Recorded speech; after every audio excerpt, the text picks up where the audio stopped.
ঝালকাঠি ১ আসনের বিএনপির মনোনয়ন প্রত্যাশী ও সাবেক কেন্দ্রীয় ছাত্রনেতা গোলাম আজম সৈকত বলেছেন, দীর্ঘ ১৫ বছর রাজাপুরের মানুষ ভোট দিতে পারেনি। আগামী নির্বাচনে জনগণ তাদের ভোটাধিকার প্রয়োগ করবে, আর সেই ভোট আমরা চাই ধানের শীষে।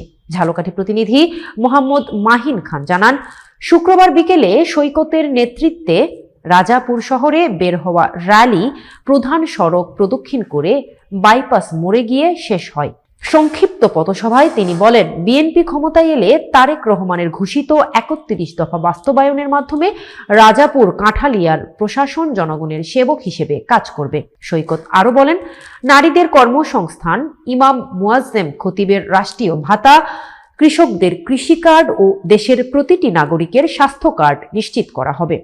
তিনি আগের প্রশাসনের দুর্নীতি ও অনিয়মের অভিযোগ তুলে সতর্ক করলেন দলকে কুলুষিত করলে স্থান দলেই থাকবে না। সভায় উপস্থিত ছিলেন ঝালকাঠি জেলা যুবদলের যুগ্ম আহ্বায়ক শহীদুল ইসলাম নয়ন ও রুবেল তালুকদার, কৃষক দলের সাধারণ সম্পাদক চাষী নান্না খলিফা, উপজেলা বিএনপির সহসভাপতি মাসুদুর রহমান মাসুম মোল্লা, বিভিন্ন অঙ্গ সংগঠন ও দলের নেতৃবৃন্দ।